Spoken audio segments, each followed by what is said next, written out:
A phrase that troubles me, hostage diplomacy. A hostage is an innocent person taken prisoner by malevolent powers to force their enemies to give them something they want. As for diplomacy, that's the management of international relations, preferably with respect and civility. So when we talk about hostage diplomacy, it seems to me we're normalizing and legitimizing hostage-taking. We're admitting that American policy is not to deter hostage-taking or punish hostage-takers, but just to manage the criminals' demand for ransom and the release of their terrorists and other rewards, and to do it with respect and civility. We've talked about hostage-taking here on Foreign Policy in the past with Shiwei Wang, an American scholar born in China who was held by the Islamic Republic of Iran from 2016 to 2019. He was a pawn. He knew it. His captors knew it. We've also talked with Ghazel Sharmad, whose father, Jimmy Sharmad, was taken prisoner in 2020 by the Iranian regime and is still being held. Most recently, we've had a conversation with Dr. Kylie Moore Gilbert, who was a guest of the Ayatollah for 2 years before being released in exchange for 3 convicted Iranian terrorists connected to a bomb plot in Bangkok in 2012. Now, if you missed those conversations, I recommend them to you. They're in our archive, shouldn't be hard to find. Iranian Supreme Leader Ali Khamenei has a friend in Moscow, Vladimir Putin, who also understands how much benefit and how little risk is involved in taking hostages from countries that respect international law and then offering to trade them for something or someone he wants. Since March of last year, his regime has been incarcerating Evan Geshkovich, a fully accredited foreign correspondent for the Wall Street Journal, on what are obviously baseless and bogus charges. I've been a foreign correspondent and I've known spies. Evan is the former, not the latter. Putin also is holding Alsu Kurmasheva, a journalist with Radio Free Europe, Radio Liberty. This has attracted less media attention than I think it deserves. Her husband, Pavel Butorin, also an RFE/RL journalist, is here with us today to tell her story and his. With us, too, is FDD's Richard Goldberg, who has written about American hostage policy, who has called hostage-taking by enemies of America gray zone warfare, deserving of more than a diplomatic response and a reward. I'm Cliff May, and we're all glad you're in the virtual room with us here on Foreign Odyssey. Well, welcome, Pavel. Glad you could drop by. Good to see you. Thank you for having me on. Good to see you, Rich. Thanks for being with us virtually. I'll just start by telling us just your story and about Alsu, just everything. You're a reporter. Tell the story.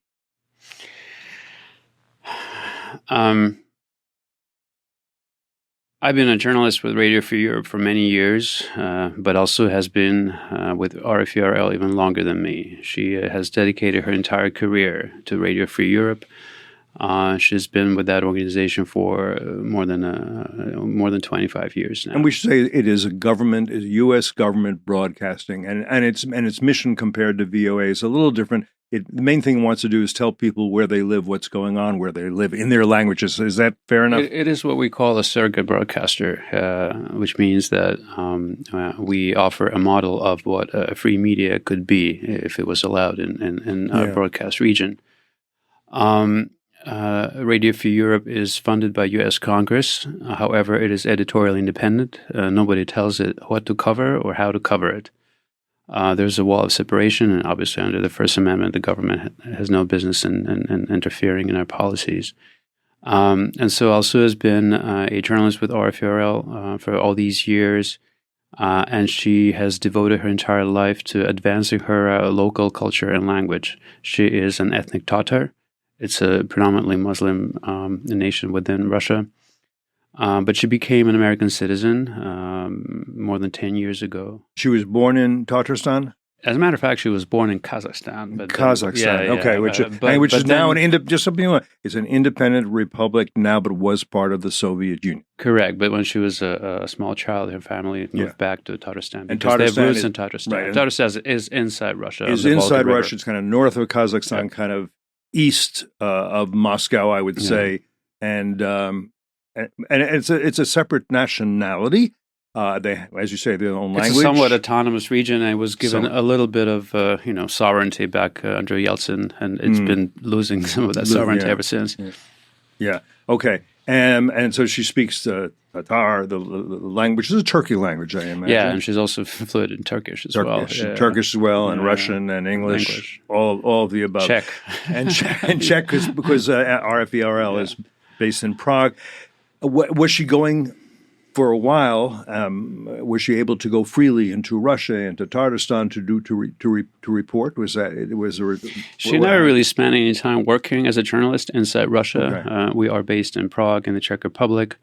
But she often traveled back to support her family. Not for journalistic reasons. That was considered too dangerous, basically, to go in. We kind of take a notebook out in Tatarstan and Kazan, the capital of Tatarstan, and kind of say, interestingly what's going enough, on? There was a time when the Tatar service of Radio Free Europe actually had an office there, a bureau. This was under... this was, I would say, even 15 years ago. It was even under Putin. Under Putin. And as a matter of fact, she started out, and when I first met her, she was a radio journalist. And so her voice was on everyone's radio receiver back home in Kazan, Tatarstan. She was on the air every night. And, it was a very different time. They've since lost that bureau. Putin has evolved. And essentially, RFERL has been expelled from Russia, forced out of that country altogether. So you can't work there. So she can't go there to work. She's working in Prague, learning what she can from whatever journalistic sources one has. But she needs to go back because she has family. She needs to see her mother. I'm going to let you pick it up from there. Yeah, so she would travel to Russia, once a year, sometimes twice a year to help out her mother. And as a matter of fact, she had been to Russia after the full-scale invasion. She traveled. Of Ukraine. So the invasion happened, as you know, in February 2022. So she went back in the spring of 22, came back unscathed, no incident. And so that gave her some assurance that she could go back even the next year in 2023. That's what she did, and what happened? So she went to Russia for what was supposed to be a very short trip, 2 weeks. And on the way back, as she was about to board her flight back to Prague, through Istanbul, by the way, she was detained. They confiscated her passports, her American passport and her Russian passport. And she still had a Russian passport. She still has a Russian passport. Okay. And they took her phone. They questioned her. And then she spent several months under de facto house arrest. But she was free, relatively. With her family. She was staying with her mother. Mother. Yeah, but because they'd taken away her travel documents, she wasn't able to leave Russia. And so at the time, she was charged with failure to disclose her American citizenship to the Russian government, which is now a criminal offense. But she had a passport. She carried it with her. I assumed they knew she was an American. They knew she I'll tell you something was. else. They knew for many years that she was an American citizen and that she worked for Radio Free Europe. Make no mistake, they've been following her for years. Right, you didn't need the KGB to figure that out. Exactly, right. And so she just found herself in the wrong place at the wrong time. And so we were hoping at the time that they'd wrap up this case within several weeks because it was about a relatively small fine. But they dragged this case on for many, many months, and it was in early October, when a judge issued a fine of about $100. But before she was able to pay the fine, they came to her mother's apartment and arrested her. And took her? So they took her to the investigative committee. It's kind of like the Russian version of the FBI. And she was first charged with failure to declare herself a so-called foreign agent, which we thought at the time was in retaliation for the U.S. FARA legislation. And I'll just say the U.S. FARA legislation means we have the Foreign Agents Registration Act. But, and Rich, correct me if I'm wrong, if you're a Russian reporter for TASS or Pravda or Izvestia, you're not made to register under FARA, are you? For RT was, I think, the big controversy. RT, yes, RT, which had Russian TV called RT. Yeah. This is what's provoked, I think, Putin to have these sort of responses. At least that's his pretext for it, obviously. Yeah. Well, in Alsu's case, Russia does have a list of foreign agents that it's maintained by the Russian Justice Ministry in coordination with the Foreign Ministry. And as a matter of fact, many colleagues from Radio Free Europe are on that list, and it's the Russian government that puts them on that list. So there was no expectation for Alsu to self-declare. But we now know that this was only an intermediary case that, because she was about to receive her travel documents, so they had to get her on some charges. And but now we know very well that they had been developing a much serious case against her, and that was dissemination of so-called false information about the Russian military in Ukraine. And what's been the response to this from RFERL and from the U.S. government so far?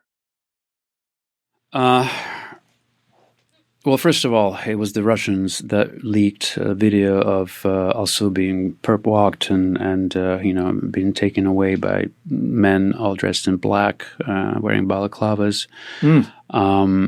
So we had to respond. RFERL condemned this arrest immediately. Obviously, the State Department was notified immediately as well. Ever since it happened, we have been working and advocating for the Biden administration to designate Alsu as wrongfully detained. To date, that hasn't happened. Why would they not say she's been wrongfully detained? Doesn't cost them much to do. I don't think it's very effective necessarily to have it, but might as well. Is there anything that strikes you as a reason not to make that statement? Well, first of all, my ultimate goal is to get Alsu home, not to get her a government designation of any kind. No, but that being said, the designation is very important. Yeah. I'll give you one example of why that is important. Yesterday, the U.S. ambassador to the United Nations spoke at the UN in the presence of Foreign Minister Lavrov. Right. And she made this big speech, Russian Foreign Minister, about how she wants to look him in the eye and ask him about the wrongful detention of Evan Geshkovich and Paul Whelan. And she did not mention Alsu. Why is that? Well, because she's not designated. Yeah. I am being told that even without the designation, that her case is a priority. And we've heard President Biden call on Russia to release her immediately, along with Evan. However, I know that under the Levinson Act, that's legislation that regulates wrongful detention, the U.S. government will prioritize those who have been designated wrongfully detained. Without this designation, there is a suggestion that the detainee may have done something wrong. She's done nothing wrong. Why do we even have the Levinson Act then? Right. And Cliff, go ahead. Just to please, provide a little Rich, bit of context, and I'd love, Pavel, for you to kind of explain sort of what that timeline has been at this point since the U.S. government was notified, since you've requested until now. I'd love to sort of know like how much time has expanded, how long have you gone on asking for this designation that's been ignored. But to understand, Cliff, this is a bureaucracy inside the State Department and the interagency that has grown as hostage diplomacy, as they call it, has grown as an industry.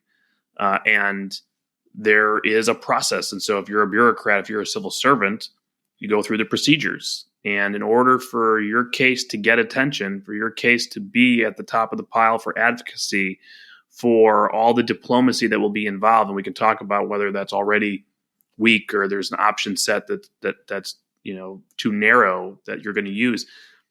Nothing happens really until you get to that first part, that first bureaucratic step of this designation of wrongfully detained, unlawfully detained.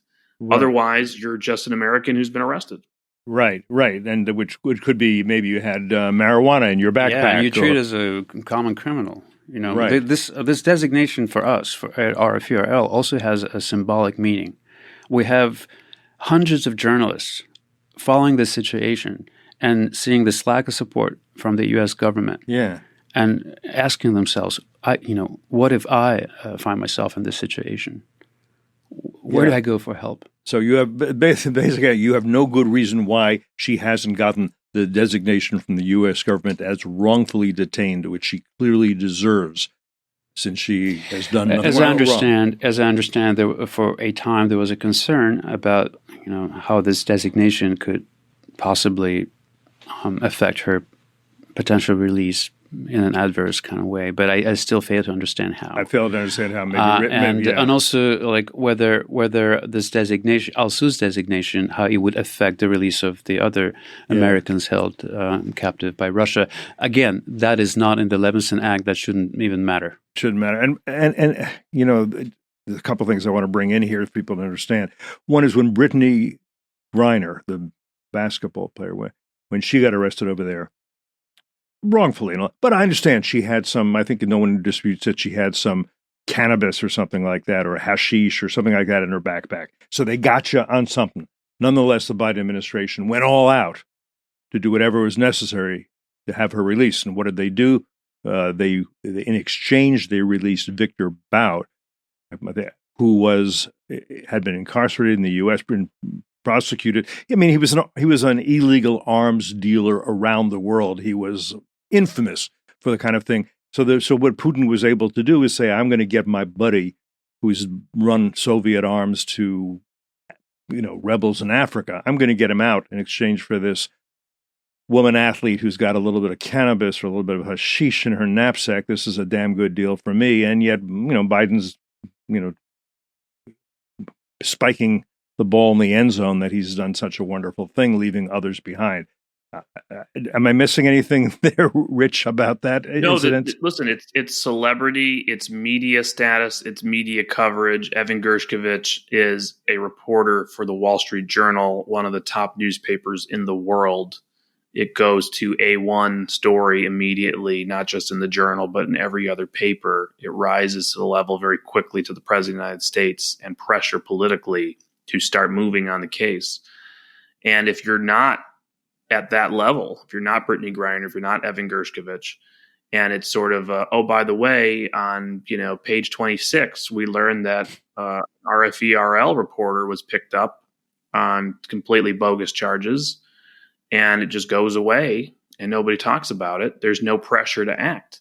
So this has incentivized a cottage industry around the hostage-taking phenomenon to come and offer, hopefully, usually pro bono services of PR and government affairs to try to increase the profile of a case, to get it to that level where you pressure the State Department, the White House, to go through the bureaucratic steps of designating unlawful detention and then see what comes next. And we'll talk about that. But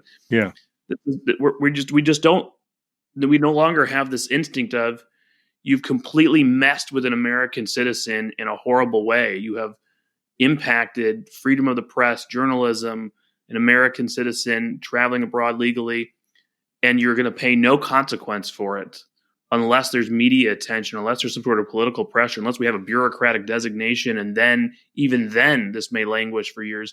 It's a broken system. It's a broken system. I want to say it again for the audience to understand. Yeah. Alsu works for a congressionally funded media organization. Yeah. It's editorially independent, but it's funded by U.S. taxpayer dollar, and so needless to say, in her work as an RFERL journalist, she never produced or disseminated any falsehoods or inaccuracies. Well, it's mind-boggling that she is not designated. She's not considered wrongfully detained to me. And it's mind-boggling that the U.S. government isn't absolutely furious over this. I understand she doesn't have diplomatic stature, but of course this goes back, if you want to begin to put this into some historical perspective, to 1979, when Ayatollah Khamenei's regime invaded the U.S. diplomatic compound, which is absolutely against the most basic international law, and took hostages, diplomats who theoretically had immunity. Give some credit that to President Carter at the time. He did organize a military effort, but it failed. I mean, the helicopters crashed in the desert. It didn't, and they didn't try again. But that early on established what Ayatollah Khomeini is famous for saying, which is the Americans can't do a damn thing. And once that became established, that the Americans can't do a damn thing, it becomes open season on hostage-taking to get whatever you want. International law doesn't apply to the Islamic Republic of Iran, to the Russian Federation, I think to the People's Republic of China, all of that. And now there are other examples we can look at, and I think we may want to if we want to understand this problem. One other thing, you may want to comment on any of that, Rich, but I also want to bring this up. We do have a position called Special Envoy for Hostage Affairs. I believe the first one was under Barack Obama. That was Jim O'Brien, good guy. And then there was Robert O'Brien. I don't think he's any kin under Trump, and he had the title of ambassador. And currently it's Roger Carstens. Again, he seems like a good guy. I'm interested to know what experience you've had with him, Pavel, and I'm interested to know from you, Rich, what tools and weapons he has at his disposal to do this job. Again, it's an ambassadorship, but an ambassadorship to do what? Since this is, and when I get back to this, more than a diplomatic problem, it's a kind of warfare, as you've said. You want to go first, Rich, on this? No, listen, I think, you're talking about the 1979 to 1981 hostage crisis in Iran. Obviously, for a certain generation, that is ingrained in people's memories. Now, I was born shortly thereafter, but I grew up with it on TV. I grew up with the memory of it. And clearly there was a divide even at that time within the Carter administration over how to handle it. And you had a very hawkish wing inside that said there needed to be military consequences potentially, and eventually the failed hostage rescue materialized. But that took, by the way, a long time. And there was a wing that said we should just figure out what they want, just pay what they want, pay a ransom, pay a tribute, as the Barbary pirates would say. Now we're getting back in the late 18th century. Well, and let's just tell people what that is in case they miss it, because you're right. That's where this starts. The Barbary pirates, which is the northern coast of Africa. You've got these various Muslim kingdoms, one might say, and they are taking hostages from mostly off of ships, Western ships, European and American, in the Mediterranean. They capture the ships and they take the Americans hostage, make them slaves. And then there was a big debate over what you do, because they say, well, you can get your slaves back. You just have to pay a ransom, and you have to pay a tribute to the Muslim ruler, to the Bey, because you must accept our superiority. You must submit. I mean, it's a real early echo of what we're seeing now with Iran, I would say. And eventually, what happened? Did you remember the story pretty well, Rich? Well, yeah, absolutely. I mean, the United States lost its naval protection when the British had withdrawn, for obvious reasons, the British Navy's protection for colonial cargoes. And it took a long time for the United States to raise and fund a Navy, right? To actually be able. You were a Navy guy, and that's how the Navy started. Yeah, exactly. And the Marines. To defend on that. I mean, and this is actually, obviously the story of the Marines that are in their song, as far as the shores of Tripoli. The shores of Tripoli are the shores of Tripoli in northern Africa, yeah. Not Libya, right? But after years of going through this process of having the ships being taken hostage, people taken hostage, sold into slavery, as you said, other terrible things, having to pay tributes over and over again, the Congress having to appropriate more and more tributes. By the way, I looked up sort of how much money it was at the time in sort of today's dollars. It's like a few $1 million at a time. Now we're talking about billions of dollars sometimes to get hostages out. Well, $6 billion, right? This was like $12, $13 million at a time to get your ship back. But eventually, this just became so outrageous. Jefferson was opposed to this policy of paying the tributes and just said, we just need to have a Navy and go in there and show them who's boss. And eventually that's exactly what happened.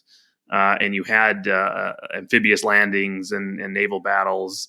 And eventually this all stopped by having the military invasion and advancement towards Tripoli and a de-escalation agreement where there would be a halt to further hostage taking, a halt to further tributes. But interestingly, I think over Jefferson's objections, the U.S. still at the last minute did pay a ransom to sort of end it all. So they got paid, and it sort of ended the same way to bring it back to 1979, 1980, 81, even though we recall and sort of the lore is, they were afraid of Ronald Reagan coming to power, and here's this crazy man who's, going to blow up the world. And are we really going to keep the American hostages? We have a new president. Let's make sure we give him the present of releasing the hostages on the day he's inaugurated, right after he's inaugurated while he's president. But it actually came together still in an agreement to effectively release all of our frozen assets and pay off and create a new process to pay claims that the Iranians wanted. So this doesn't actually always end in the use of force just suddenly brings everybody back. The potential use of force, I think the lessons here, and by the way, we had another rendition of Somali piracy just a decade ago. We remember with hostage taking, and it was, at that time we made the comparisons to the Barbary Wars. And the Trump administration changed a lot of policies coming in of stopping all the ransom payments that were going on from foreign countries and saying, hey, we're going to start dealing pretty harshly with these guys. And it did stop. The threat of force combined with diplomacy can work, has worked, has been the path before. And so just a reminder, there are other options available. We just tend not to think about them. Well, we'll talk about more of that later. Pavel, I'd like you to talk. So Roger Carstens is the current special envoy for hostage affairs. I assume he's spoken to you and you to him? Well, we've had some informal interactions, but unless Alsu is designated wrongfully detained, then he doesn't get Roger is not formally not allowed to deal with her case. Her really... case is being dealt with by consular affairs at the State Department, which I appreciate. They've done, I appreciate their support. But it is the Speaker office that comes up with all those creative solutions, and they're the ones who are engaged in negotiations with hostile regimes. His office is not allowed to deal with Alsu's case. Oh, I think that's awful. I don't think I realized that. And by the way, that means the interagency is not convening on her case potentially. True. There's no formal process to discuss from all the other agencies of government that may have tools to bring intelligence, et cetera, to have a process on the case. This is the bureaucracy of this designation. And it's what, at least in the current process, what makes it very important. I should know the answer to this question. I don't. Who's the head of RFE-RL now? I remember it was Jamie Fly. He left, and it was at least temporarily Jeff Gedman. I know both these guys. Is it still Jeff Gedman? RFE-RL president is now Steve Kappas. Steve Kappas. And where is he? What's his background? He used to be a president of NBC News. NBC News. And have you spoken to him about this? Of course. So he should, it seems to me, that he, as the head of the organization, has a responsibility to go to whoever is necessary to go to and say, it should be made clear that she is unlawfully detained, wrongfully detained, I think is the phrase, and the interagency and the special envoy should be on this. I think, Rich, if you were the head of RFE, you would insist upon that and would say, I'm resigning if this doesn't happen. I have to take No, care Steve of my has people. been very vocal about this. He recently testified before Congress, and he again mentioned Alsu's case. So I'm grateful to him for his support. And we have a very strong, small but agile advocacy team at RFE-RL. They've been fighting for Alsu's release too. Listen, to Pavel's point, this is congressionally funded. Yeah. And the same committee, the same subcommittee of appropriations, State Foreign Operations in the House and Senate that funds RFE-RL, funds Carstens, funds the rest of the State Department, funds this bureaucracy. And so, we do need more appropriators to speak up and put some pressure on the State Department, put some pressure on the administration. I'm sure there are already advocates. They just need to get louder. They need to get more press coverage. They need to make this an issue because this is, to me, very similar to Evan's case. And, whether there's a hesitancy within the White House at the NSC to make this designation because they put so much investment into whatever deal they're thinking about for Evan, that this will complicate their master plan. And they would delay a designation until they've dealt with other hostages. That again screams broken system here. Broken system. Like wait your line. We're not ready to deal with this hostage. We gotta deal with this hostage first.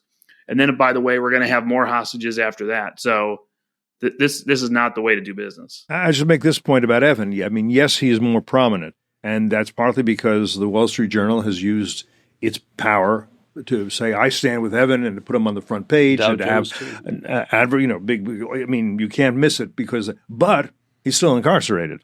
But the Wall Street Journal hasn't managed to get him out. But nothing, despite the notoriety surrounding his case, he's still sitting. And that's a share of frustration of his family too. And I want to express my solidarity with Evan and his family. He needs to be released and allowed to leave Russia and reunite with his family too. But listen, to one final point here, and Pavel, I'll start to interrupt. We should not be, pitting hostages against each other, families against each other. They're all Americans. This is wrong. The focus is on Vladimir Putin. The focus is on the actor that is conducting this and thinks they can get away with this, and to understand why he thinks he can continue to get away with this. All of them need to be released. Thank you for saying that. It's so true. I'm not at odds with the U.S. government. The government is on our side. They've got our back. The bad actor here is Russia and Putin's government. And I'm not sure that this isn't worse than Soviet times. I didn't spend a lot of time, but I spent some time as a journalist in Russia during Soviet times. And you're worried they're going to interrogate you. You're worried that they're going to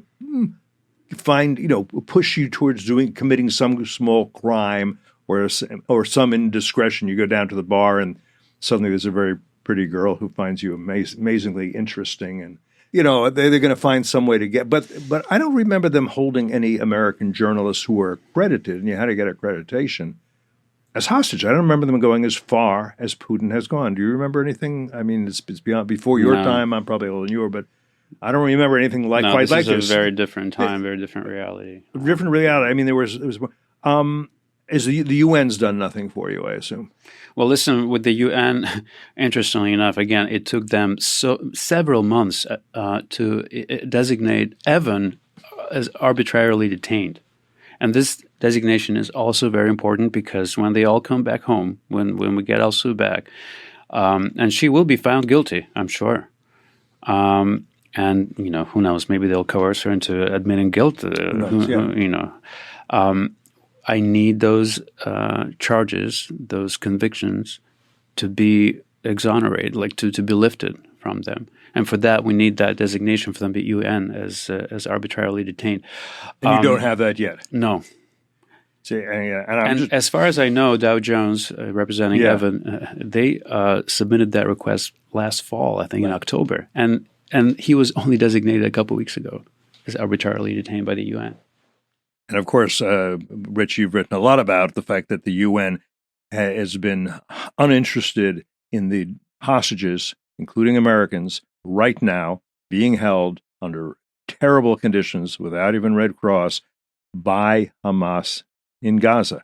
Again, this shows that the UN not on the side of international law, except when those international laws can be interpreted in a way that is convenient to the UN and to those that to whom the UN kowtows, by which I mean Russia, Beijing, Islamic Republic of Iran. Am I seeing that? Am I overstating the case? No, the outrage of the UN's inability to even condemn Hamas. Unwillingness. I don't think it's inability. Let alone designate them as a terrorist organization, have a designation for American hostages is one thing. I will say, and we could talk about this, there is always going to be a distinction sometimes between a non-state actor and a state actor and how the United States deals with that. We've had ISIS take Americans. Yeah. There are historical moments of Hezbollah, holding Americans and well, yes. Think about the 80s and Iran-Contra, which was also arms for hostages. We could talk about that. My view is that we've got a history of administrations not dealing effectively with this problem, and instead and that's why they've made it hostage diplomacy. It's like something we just live with. It's like, tropical storms. What are you going to do? And I think that's a mistake, and I'm going to get to that in a minute because I want to talk, because I know you've been thinking about that, but that's how I see it. I also want to bring another example, which is almost a year ago, you had Biden offering $6 billion for a number of Iranian American, I think also dual citizens, to get them out. and which a lot of people, you explain about this, saw as a way to bribe the Islamic Republic of Iran to get some kind of a nuclear deal that the Biden administration wanted to restore from the Obama years. Is that a fair way to talk about that, Rich? Yeah, listen, obviously I'm very vocal on the record, having written opposed to that deal, the optics of it, whether or not in private they did not actually believe this was paying for the hostages, that this was sort of an optics way to avoid an acknowledgement of some sort of a nuclear arrangement of we're releasing money, we want you to stay below 90%, but we don't want to submit it 90% of enrichment of uranium. Okay. And we'll release the people we were going to release in a prisoner exchange. You release our 5 Americans, and this will all come together. People will focus on the $6 billion for hostages, but we'll take those arrows. But it's actually part of. So there's a lot there. Certainly, world leaders would see that. State actors and not state actors would see that as a massive, unprecedented ransom payment. I'll say 2 things on it. Number one, I feel terribly, and it's uncomfortable having that kind of conversation when I know family members are hurting and they're emotional and they just want their loved one home. Right. And I don't know, and I've never had a real conversation with a family member the way that Karsten's has to, or people who are working with the families to advocate as far as personal views on paying ransom. When it's your loved one, it's your wife, your child. I mean, God forbid that ever happened to me, and I don't know what I would do, even though I'm very public in my foreign policy views on it. But in the end, there are policy decisions in each administration, and there was a policy that enabled ransom payments during the Obama years. The Trump administration, at least on its face, put an end to that policy and said that will be strictly enforced in various ways. Now, there may have been workarounds here or there that people on the inside might know about or point to. But in the end, that's a policy decision. And what then happens is, if there is a policy of saying we won't pay ransom, if there's a policy of paying ransom, then that's on the table and it's going to be asked for and you're going to negotiate it. And maybe a third party is paying, a different state actor is paying, all that kind of stuff. In this case, South Korea had money that was trapped for the Iranians. South Korea transferred money to a bank account in Qatar that's available to the Iranians, and then 5 Americans come home. That's pretty convoluted, but that's sort of an indirect ransom payment if it's directly tied in the talks. But sometimes money might be flowing anyways for a different reason, like the nuclear deal, like humanitarian gestures, or whatever is going to happen.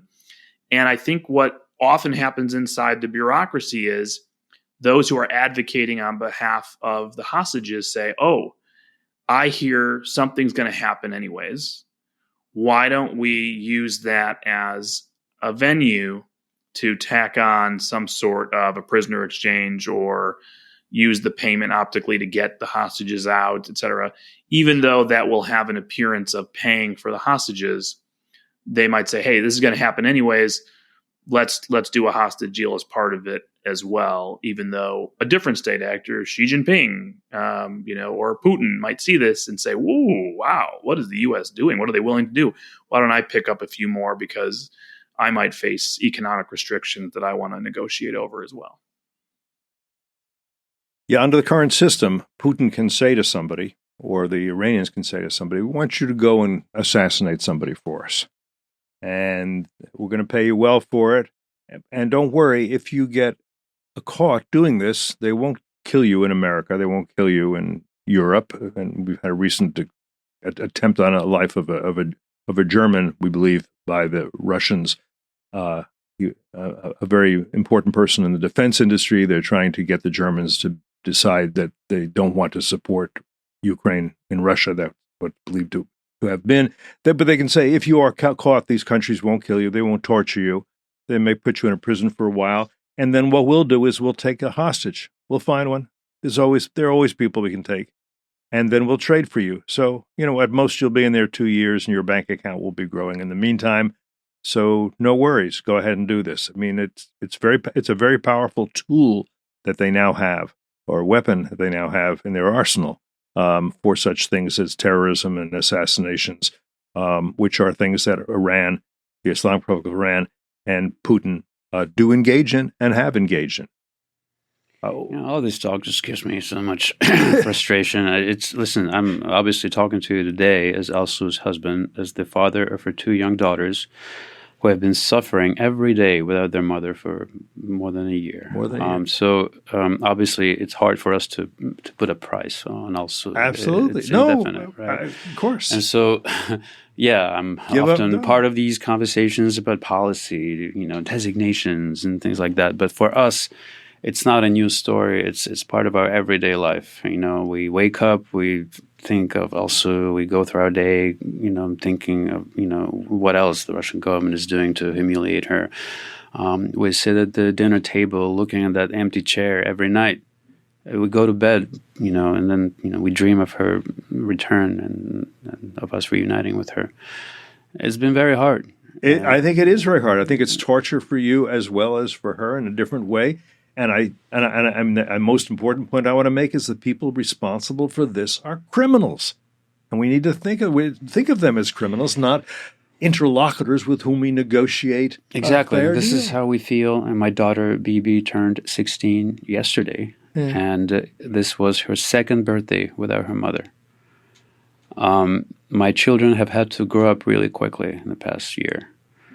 No one wants to be the child of a political prisoner ever. Right? It's not something that you aspire to growing up. Well, and it's one thing if she's a political prisoner because she, she was a dissident, and right, exactly. In Russia, and people were brave, and Exactly. Thank you for saying that. She's not part of the Russian opposition. She votes in Washington D.C. I vote in Ohio. We're not. They're being used as pawns by people who have no respect for human life and no respect for law of any kind. And these are thugs. These are criminals who are responsible for this. And I think it's very easy to forget that and engage in diplomatic niceties at various summit meetings around the world and in various international fora. And I want to speak out against that. As you say, Rich, maybe it's the time to get to this. This is gray zone warfare. If we were to see it that way, we would deal with it somewhat differently, perhaps. And you've been thinking about this, and you've written a little bit about this. And by the way, as far as I know, you're the only person who's written about this. Everyone else has kind of stayed away from it. Do you want to talk about some of the things that should be considered? One of my co-authors is Bob Levinson's daughter. One of the pieces we did in talking about the implementation of the Levinson Act, which was passed in his memory. This was a former FBI agent who was taken hostage by Iran and has now been determined died in Iran in captivity. To me, we need to break outside the box on this issue because we're being manipulated. We're being taken to the cleaners, to use the American idiom, as far as every one of these state actors now understanding that we respond with bureaucracy. Right. And therefore, it's not hard to take advantage of the situation. We're going to be thrown into a tizzy. There's going to be political pressure put on the White House and on the State Department. What are you doing? There's going to be news stories that are not good for the White House. And everyone, is going to be afraid of escalation with the state actor. Oh, well, if we do something else besides just go through the normal process, what might happen? What might they do? We can't do anything to certainly endanger the person who is being held captive, and nobody wants that, period. But who knows what else this person might do? We can't exit the lane that we're in of hostage taking and consular affairs and prisoner exchanges because we have all these other bilateral issues that are going on. If we start tying them together, then the negotiations we might be thinking about in this area, won't work in this area, and we'll be, so all these different elements of the State Department or the interagency might say, no, we can't do that because of this. You can't do that because of that. So we twist ourselves in knots and just end up allowing, whether it's Vladimir Putin, the Ayatollah, non-state actors, and I believe soon Xi Jinping, the CCP, which has instituted a new law, their espionage law, that if you read it, certainly threatens the potential of seizing an American business person at any point, claiming that they're somehow involved in espionage. That's coming one day. They're learning what Putin has done and gotten away with. They're learning what the Ayatollah has gotten away with. And they see the writing on the wall of our economic statecraft improving, economic pressure points on CCP increasing, the potential for a conflict in the Indo-Pacific rising in the next few years. This is going to be one of their tools in the gray zone warfare toolbox. And so if we don't say, hey, we have our own gray zone warfare toolbox as well, we need to get more creative. We need to start thinking about identifying all the people in the chain of custody, from the person who makes the arrest to the presiding judge at the indictment, the presiding judge through the trial, the people who are standing guard at the jail, the people who are all around the decision makers who are deciding the fate here. What do we know about them? How can we touch them in certain ways? How can we create more pressure? How can we use this issue as a major leverage point in something else that is going on? How do we elevate this? How do we prioritize this over other areas that are forcing a deprioritization of this issue within the context of a bilateral relationship or a regional strategy? That has to happen, because if we're not putting American citizen safety and security first and foremost, I don't know what we're doing here. That's sort of the point of our national security apparatus and our foreign policy, is to ensure America is safe and Americans are safe as they travel abroad. Yeah, I mean, I would like to get back to the point where Americans say, you can't do that to me, I'm an American. And that people understand what that means. That used to be what people said. I won't. And there's one example, right? There is an interesting example. Now, all of these actors are different. Putin is not going to have the same calculation as Xi, who's not going to have the same calculation as the Ayatollah. The pressure points are going to be different. Our access points are going to be different. The capabilities we might be willing or able to use are going to be different. I got all that. Turkey had an interesting incident with Donald Trump when he was president. Remember Pastor Brunson? I remember Pastor Brunson, who was a political prisoner there, American citizen, however, accused of all kinds of crimes against the state, et cetera. And President Trump was not getting anywhere with President Erdogan, who had started cracking down on his, supposed opponents within the military and in the media and in various elements of the opposition. And he said, this is an American citizen. I want him out. And Erdogan said no. And the president started moving tariffs, imposing sanctions on members of the cabinet, just totally tanked the lira overnight. And wouldn't you believe it? They expedited the court case, and suddenly Pastor Brunson was home very quickly, because the president didn't just say, okay, let's designate unlawful detention and wait a year and see what we'll do, and maybe we'll get a commutation. Maybe there's some.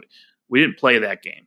Now, Turkey's an ally, not an adversary, member of NATO, unique case, economy very attached to Europe and the world, not under sanctions, going to have a huge impact when you roll out of sanctions like that. I understand that. It's a unique case. I don't believe it can be completely compared to any others. However, it means thinking outside the box. It means looking for leverage points, being willing to use it, not just going through hostage diplomacy channel. And I might add this, it's a way of thinking that the U.S. president says, this is my problem. I'm going to make it the problem of those who are responsible. How best do I do that? What levers do I have? And if you're a great power, you probably have levers.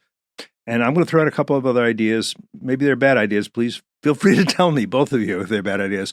So let's say Putin, as he does, has people who are wrongfully, American citizens who are wrongfully detained. The American president says this is very troubling to me. And it should be troubling to all our allies, certainly our NATO allies. It should be troubling too. So we're going to do a number of steps over the next few months. The first is we're going to recall our ambassadors for consultations.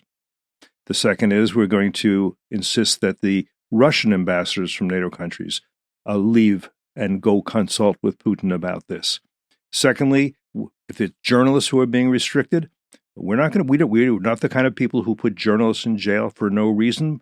But the journalists may have to stay at home in their apartments. They may not be able to go out and do their work for the next few months. That's the next step. We're going to restrict them. We're going to restrict others.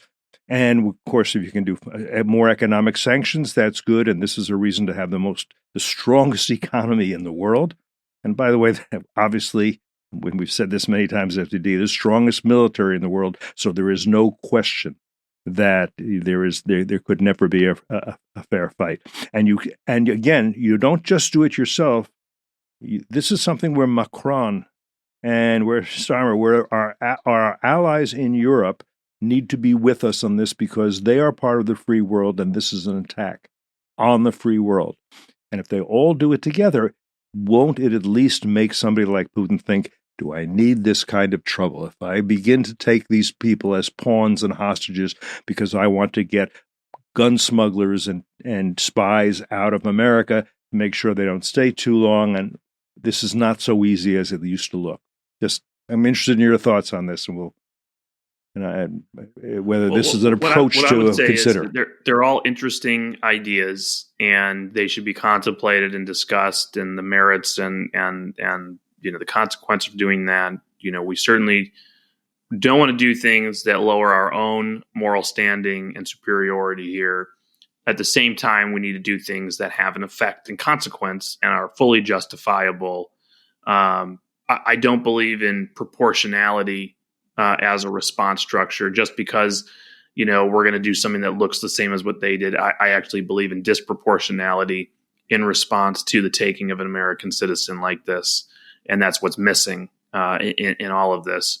In fact, when you think about the actual exchanges we usually end up offering, the disproportionality is in favor of the adversary. And you've talked about that already in some of the cases like Brittany Griner. But what I do think is important, and it's interesting, whether you're very skeptical or worried about the direction of overall Russia-Ukraine policy and what's going to happen with the war in Ukraine if President Trump is elected, it's interesting to me. Now, you could say it's just politics, he's just campaigning, that President Trump has said he's going to get Evan Geshkovich out of jail, before he's even in office, right after winning the election. That may or may not happen. But what he is saying is he's tying the issues together. And I'd like to see him tie all of the Americans who are being held wrongfully, designated or not, tied into what is the strategic fate of our relationship with Russia. Where is this going? How will this end? How are we willing to escalate? Because if Putin sees that this is disconnected, that we fear connecting it to the wider conflict, then he can continue to take advantage and then weaken our posture in that wider conflict because he increases his leverage over us. If we make it clear to him, whatever the off-ramp's going to be, whatever the end point's going to be, is going to be tied to the fate of these Americans as well, and you halting further actions like this, that is impactful. It changes the dynamic completely. And whether it works or not, I won't be able to see into the future, but it will stop the dynamic of Putin believing he's going to continue to increase leverage over us. It strikes me as a much preferable approach. Pavel, I want to let you have the last word and say anything you want to about policy, but also about your family, about anything that I haven't given you an opportunity to say to now, so it gets on the record. Alsu wouldn't be in a Russian prison cell if she wasn't an American citizen.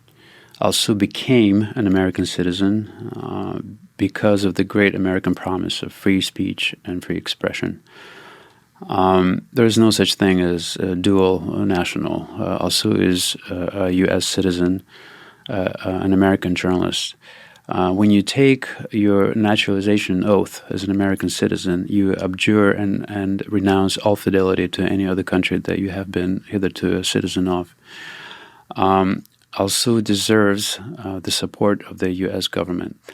No matter who wins the White House, no matter who wins the election, whichever administration, Russia needs to understand that either of the candidate will commit to securing the release of all Americans wrongfully and unjustly detained by repressive regimes. one other point I wanted to make. I often think about accountability for Alsu's captors. Years from now, they will say, "Oh, such was the times. Such was the era. We were just following orders. What are you going to do?" But their inability to critically assess the immorality of Russia's repressive laws will not absolve them of responsibility. They are complicit.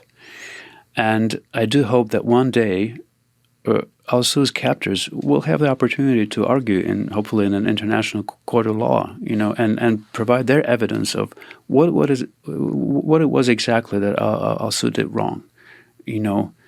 What part of her reporting was unverified or false.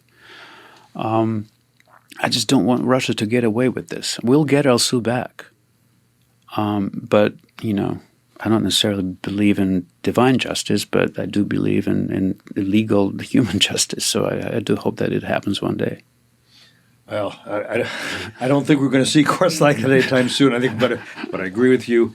And Cliff, I'll just say there's already a very easy way to start that process because of the Levinson Act. And what I said at the beginning is if we can find everyone in the chain of custody, from arrest to court to conviction, etc., jailing, they're all complicit. They're all subject to U.S. sanctions at this point. We should have them on a list of naming and shaming, subject to U.S. sanctions. We should seek indictments against them if possible for violations of U.S. law. They should know they are wanted. We should push them into international fora like Pavel's talking about so that their names, faces are known, that they are committing crimes against American citizens completely unlawfully, unjustifiably. We can do that already. We should do that. That's a bare minimum. It's a bare minimum, and because most of these people are not going to go to Disney World in Orlando, I think this is a reason to get our allies to say they better not come. We don't want to see them in Paris. We don't want to see them in Berlin. We don't want to see them in Istanbul because Turkey is a NATO member. If you were doing this to Americans, you were doing this to all of us in the free world, and we need a stronger free world than we have had up to now, in my view, because when thugs run countries and thugs run international organizations, something really has to be done. So I'm glad we're going to have a chance to begin this discussion today. So thanks again for being here, Pavel, and our thoughts and our prayers go to you and Alsu and to your family. They really do. Thanks for having me. Thanks, Rich, for contributing and with the work you're doing, continuing to think about all these issues. Thank you, Pavel, for coming and speaking out, and we pray for your wife and your family. Thank you, Rich. And thanks to all of you who have been with us today for this conversation here on Foreign Policy.